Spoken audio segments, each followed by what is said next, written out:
Olá pessoal, na videoaula de hoje iremos realizar a correção do exercício do dia 27 de maio de 2021. Vamos iniciar? Primeira questão, são grandezas escalares. Letra A, tempo, deslocamento e força. B, força, velocidade e aceleração. Letra C, tempo, temperatura e volume. Letra D, temperatura, velocidade e volume. Letra E, temperatura, tempo, temperatura e deslocamento. Vamos relembrar. As grandezas escalares são aquelas que têm sentido completo simplesmente quando essa grandeza vier precedido do seu valor de medida e seguido de sua unidade. Então, bora lá. Tempo é grandeza escalar? Alternativa A, sim. Deslocamento é deslocamento. Deslocamento é grandeza escalar? Nem sempre. Dependendo do contexto da questão, o deslocamento pode ser tanto escalar como vetorial. Força é um deslocamento escalar? Falso. Força é um deslocamento vetorial, porque ela necessita de módulo, direção e sentido. Letra B. Força é deslocamento escalar? Falso. Vamos para a letra C. Tempo é deslocamento escalar? Sim. Se eu digo são 10 horas e 40 minutos, eu já sei que a grandeza é tempo, tem sentido completo. Temperatura é grandeza escalar? Se eu digo está fazendo 28 graus, 28 graus Celsius, já tem sentido completo, eu já sei que é grandeza escalar. Volume, se eu digo essa jarra tem 2 litros de água, pronto, eu já tenho ideia da quantidade de volume desse líquido. Então, tempo, temperatura e volume são sim grandezas escalares. Alternativa correta, letra C. Segunda questão. Quando dizemos que a velocidade de uma bola é de 20 metros por segundo horizontal e para a direita, estamos definindo a velocidade como uma grandeza escalar? Não. Nós acabamos de ver que a grandeza escalar, para ter sentido completo, ela só necessita do seu valor numérico precedido da unidade. Nesse caso, nesse contexto de questão, ele diz que a velocidade tem 20 metros por segundo, que é seu módulo ou sua intensidade. Ela está na horizontal, portanto é a direção, e para a direita, que é o seu sentido. Então não é. É uma grandeza algébrica? Não. Não estamos tratando aqui de matemática, grandezas algébricas, figuras. É uma grandeza linear. Eu também não posso dizer que é linear, eu não posso definir simplesmente como linear, porque ela tem direção, sentido e intensidade. É uma grandeza vetorial? Resposta correta. É uma grandeza vetorial porque ela nos evidencia, ela nos demonstra o módulo, que é os 20 metros por segundo, ela nos mostra a direção, que é horizontal, e o sentido, que é para a direita. Portanto, letra D é a resposta correta. Item 3. O módulo da resultante das forças de módulos força 1, 6 N e força 2, 8 N, que formam entre si um ângulo de 90 graus, vale? Então, para responder essa questão, nós vamos primeiro saber que a força resultante é uma grandeza vetorial, né, que substitui outros vetores por apenas uma. Quando eu tenho um vetor, vários vetores incididos para um mesmo fenômeno, eles são substituídos por apenas um, que é chamado de resultante. Se eles tiverem mesma direção e mesmo sentido, soma-se. Se eles tiverem mesma direção e sentido oposto, subtrai. Se eles forem perpendiculares entre si ou formando um ângulo de 90 graus, nós utilizamos o teorema de Pitágoras. Então, bora lá, vamos para a situação. Ele diz que ele quer saber o módulo da resultante, né, para marcar a alternativa, de duas forças de módulo. Força 1, 6 N e força 2, 8 N, que formam entre si um ângulo de 90 graus. Então, vamos dizer que a força 1 está na direção vertical para cima, valor em módulo 6 N. Vamos dizer que a força 2 está na horizontal para a direita, força 2, 8 N.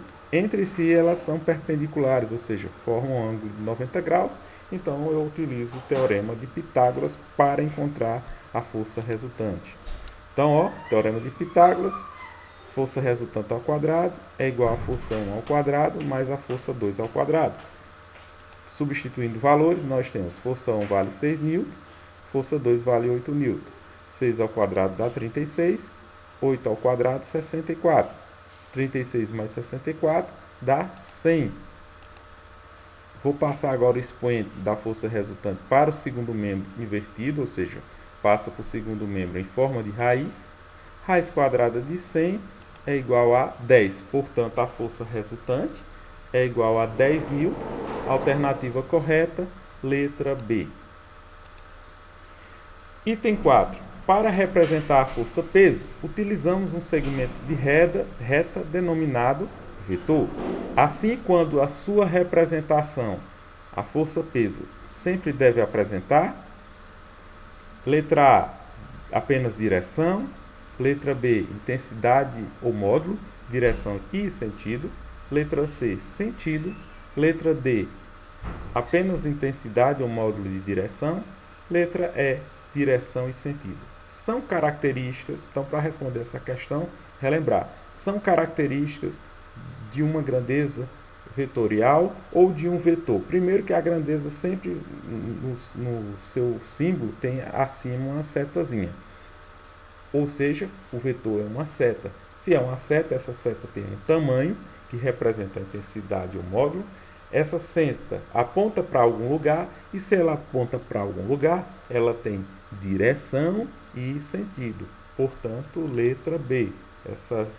Esse vetor, esse segmento de reta, que é um vetor, ela possui intensidade ou módulo, direção e sentido.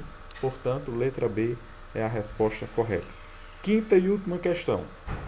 Um calouro de curso de física recebeu uma tarefa para medir o deslocamento de uma formiga que se movimenta em uma parede, plana e vertical. A formiga realiza 3 deslocamentos sucessivos. Então, bora, à medida que eu for lendo, vamos analisando e respondendo a questão. Então, a resolução nós temos, primeira sequência da situação, do deslocamento sucessivo, ó, que a formiga se desloca 20 centímetros na direção vertical, parede abaixo. Ou seja, ela está na parede, ó, 20 centímetros se deslocando na direção vertical para baixo. Então, ó, a setazinha representando esse vetor do deslocamento da formiga, ela está se deslocando na direção vertical para baixo. O segundo deslocamento da formiga, ela se desloca 30 centímetros na direção horizontal para a direita.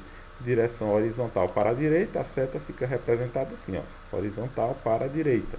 Desloca mais 30 centímetros.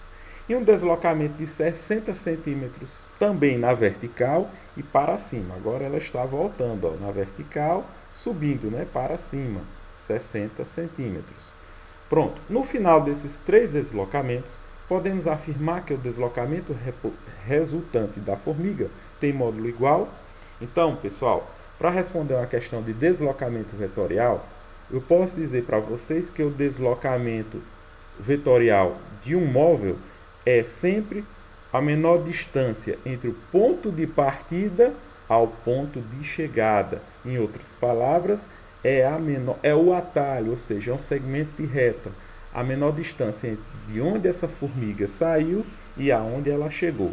Então, para a gente representar o deslocamento vetorial, ó, essa seta verde representa a menor distância. Embora o deslocamento real da formiga foi essa trajetória em vermelho, mas o vetorial é sempre a menor distância entre o ponto de partida, ou seja, ela saiu desse ponto, posição inicial, e ela chegou nesse ponto, posição final. A menor distância é esse atalho aqui, ó.